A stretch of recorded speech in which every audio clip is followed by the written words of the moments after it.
Assalamualaikum warahmatullahi wabarakatuh. Selamat datang di channel Kang Komeng. Pada kesempatan kali ini saya akan bacakan sebuah kisah berjudul Misteri Tambang Tua. Sebelum kita lanjut ke ceritanya, jangan lupa tekan tombol like, subscribe, dan lonceng notifikasi agar tidak ketinggalan cerita menarik lainnya. Yuk, kita langsung ke ceritanya.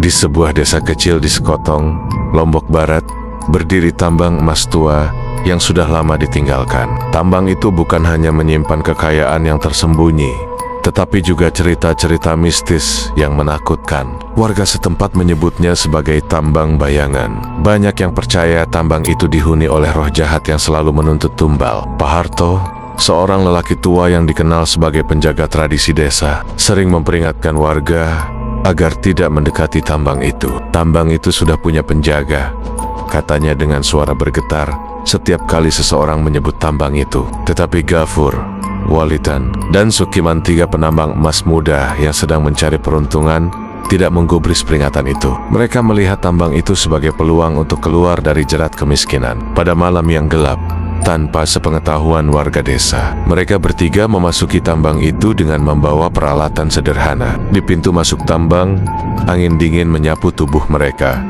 seolah memberi peringatan terakhir. Namun, dengan penuh semangat, mereka melangkah ke dalam gelap. Hari pertama mereka di tambang berjalan lancar, meskipun suasana di dalam terasa berat dan menekan. Gafur menemukan jejak emas kecil di dinding tambang, dan itu memacu semangat mereka untuk terus menggali. Namun, pada malam kedua, hal-hal aneh mulai terjadi. Sukiman mendengar suara-suara aneh bisikan yang memanggil namanya dari dalam lubang gelap. Walidan melihat bayangan yang bergerak cepat di sudut matanya, tetapi ketika dia menoleh, tidak ada apa-apa. Gafur mencoba menenangkan mereka, tetapi dia sendiri merasa ada sesuatu yang mengawasi dari dalam kegelapan. Pada malam ketiga, mereka benar-benar menghilang. Tidak ada yang tahu kemana mereka pergi. Pencarian dilakukan oleh warga desa, tetapi yang ditemukan hanyalah helm dan peralatan mereka yang berserakan. Tambang itu kembali sunyi, seperti menelan mereka tanpa jejak. 2 bulan setelah mereka hilang, Gafur, Walidan, dan Sukiman ditemukan oleh sekelompok pencari di sebuah lubang tambang yang dalam. Kondisi mereka sangat mengerikan. Tubuh mereka kurus kering, mata mereka kosong, dan mereka hanya berbicara tentang bayangan besar yang terus mengawasi mereka. Mereka dibawa pulang ke desa, tetapi kondisinya tidak membaik. Walidan sering berjalan di malam hari tanpa sadar menuju arah tambang. Sukiman mulai menggali lubang di halaman rumahnya, sementara Gafur sering meracau tentang emas yang bukan milik manusia. Pak Harto akhirnya mengungkapkan rahasia yang disimpan selama ini. Tambang itu dulunya adalah tempat persembunyian seorang dukun hitam yang dihukum mati oleh warga desa karena praktik ilmu hitamnya. Sebelum tewas, dukun itu bersumpah akan menjaga tambang itu selamanya, mengutuk siapapun yang mencoba mengambil hartanya. Dia bukan sekadar roh, kata Pak Harto. Dia adalah penjaga tambang, dan dia akan terus menuntut tumbal. Ritual dilakukan untuk menenangkan roh itu. Warga desa berkumpul di sekitar tambang dengan membawa sesajen. Namun, saat ritual berlangsung, Gafur, Walidan, dan Sukiman tiba-tiba berjalan menuju tambang, seperti ditarik oleh kekuatan yang tidak terlihat.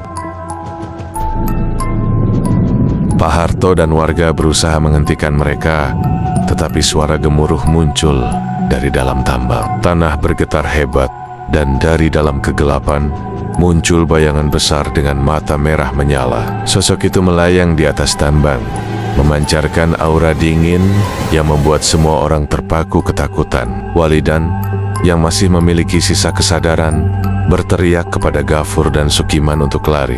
Dia melemparkan dirinya ke dalam tambang, membawa bayangan itu bersamanya. Pintu tambang tiba-tiba runtuh, menutup segalanya. Tambang itu akhirnya tertutup sepenuhnya.